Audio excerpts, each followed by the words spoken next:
Iran നാവികസേനയുടെ കപ്പലുകൾ പിടിച്ചെടുക്കുന്നതിനേക്കാൾ മുക്കിക്കളയുന്നതാണ് കൂടുതൽ രസകരമെന്ന് American president Donald Trump. Iranian കപ്പലുകൾ തകർക്കുന്നത് സംബന്ധിച്ച് അമേരിക്കൻ സൈനികരോട് നടത്തിയ ഇടപെടലുകൾ വിവരിക്കവെയാണ് ട്രംപ് ഇത്തരമൊരു പരാമർശം നടത്തിയത്. ശത്രുക്കളുടെ കപ്പലുകൾ നശിപ്പിക്കുന്നതിനോടാണ് സൈനികർക്ക് കൂടുതൽ താൽപര്യം. അവ മുക്കുന്നത് കൂടുതൽ സുരക്ഷിതമായ മാർഗമാണെന്ന് അവർ വിശ്വസിക്കുന്നതായിട്ടും ട്രംപ് പറഞ്ഞിട്ടുണ്ട്. ഇറാന്റെ കപ്പലുകൾ മികച്ച ഗുണനിലവാരമുള്ള കപ്പലുകളാണെന്ന് സൈനികർ സാക്ഷ്യപ്പെടുത്തിയിട്ടുണ്ട്.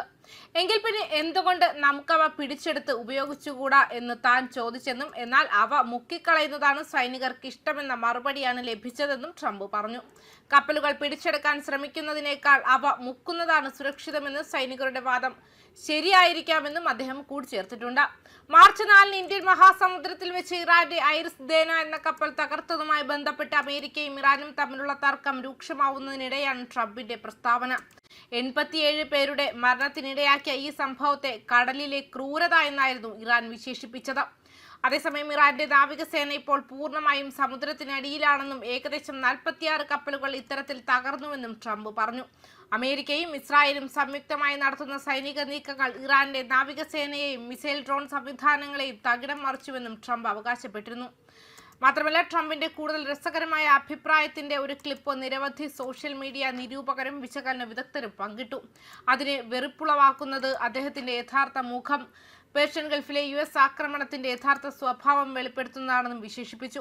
ഫെബ്രുവരി 28 അമേരിക്കയും ഇസ്രായേലും സംയുക്തമായി നടത്തിയ സൈനിക ആക്രമണത്തിൽ ഇറാന്റെ പരമോന്നത നേതാവ് 86-കാരനായ ആയത്തുള്ള അലി ഖമേനി കൊല്ലപ്പെട്ടതിനെ തുടർന്ന് ഇറാൻ, അമേരിക്ക, ഇസ്രായേൽ എന്നിവ ഉൾപ്പെടുന്ന സൈനിക നടപടികളും പ്രതികാര നടപടികളും മേഖലയിലുടനീളം വർദ്ധിച്ചുകൊണ്ടിരിക്കുന്നതിനിടെ പശ്ചിമേഷ്യയിൽ സംഘർഷങ്ങൾ വർദ്ധിച്ചു വരുന്ന സാഹചര്യത്തിലാണ് റിപ്പബ്ലിക്കൻ അംഗങ്ങളുടെ വിഷയ സമ്മേളനത്തിൽ അദ്ദേഹത്തിന്റെ പരാമർശങ്ങൾ.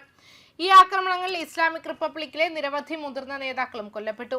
പ്രതികാരമായി ടെഹ്റാൻ നിരവധി അറബ് രാജ്യങ്ങളിലെ അമേരിക്കൻ സൈനിക താവളങ്ങളെയും മേഖലയിലുടനീളമുള്ള ഇസ്രായേലി ആസ്തികളെയും ലക്ഷ്യമിട്ട് പ്രത്യാക്രമണങ്ങൾ നടത്തി. തിങ്കളാഴ്ചത്തെ പ്രസംഗത്തിൽ ട്രംപ് താനും ഇസ്രായേൽ പ്രധാനമന്ത്രി ബെഞ്ചമിൻ നെതന്യാഹുവും ഇറാനെ ആക്രമിച്ചതിന്റെ കാരണം വിശദീകരിച്ചു. ഞങ്ങൾ അകത്തു കടന്നില്ലായിരുന്നെങ്കിൽ അവർ ഞങ്ങളുടെ പിന്നാലെ വരുമായിരുന്നു. ഒരാഴ്ചയ്ക്കുള്ളിൽ അവർ ഞങ്ങളെ 100% ആക്രമിക്കാൻ പോവുകയായിരുന്നു. അവർ തയ്യാറായിരുന്നു. ആരും കരുതിയതിലും വളരെ കൂടുതൽ ഈ മിസൈലുകൾ അവരുടെ കൈവശമുണ്ടായിരുന്നു. അവർ ഞങ്ങളെ ആക്രമിക്കാൻ പോവുകയായിരുന്നു. അവർ മിഡിൽ ഈസ്റ്റിനെയും ഇസ്രായേലിനെയും മുഴുവൻ ആക്രമിക്കാൻ പോവുകയായിരുന്നു. അവർക്കൊരു ആണവായുധം ഉണ്ടായിരുന്നെങ്കിൽ അവർ അത് ഇസ്രായേലിൽ ഉപയോഗിക്കുമായിരുന്നു. ഇതൊരു വലിയ ആക്രമണമായിരിക്കും. ആ മിസൈൽ സൈറ്റുകളും ഇപ്പോൾ ഞങ്ങൾ 80% ഒഴിവാക്കിയ എല്ലാ ലോഞ്ചറുകളും അവരുടെ കൈവശമുണ്ടായിരുന്നു. അവർക്ക് വളരെ കുറച്ച് ലോഞ്ചറുകൾ മാത്രമേ അവശേഷിക്കുന്നുള്ളൂ. നമ്മുടെ സൈന്യം ചെയ്തത് അത്ഭുതകരമാണ്. ഒരാക്രമണവും ആസൂത്രണം ചെയ്തിട്ടില്ലെന്നോ ആണവ പദ്ധതി ആയുധത്തിന് വേണ്ടിയാണെന്നോ ഇറാൻ നിഷേധിച്ചു. അമേരിക്കൻ ആക്രമണം നടന്ന സമയത്ത് തങ്ങളും US തമ്മിൽ ചർച്ചകൾ നടന്നിരുന്നുവെന്നും അവർ അടിവരയിടുകയും ചെയ്തു. ന്യൂസ് ഡെസ്ക് കർമ്മ ന്യൂസ്.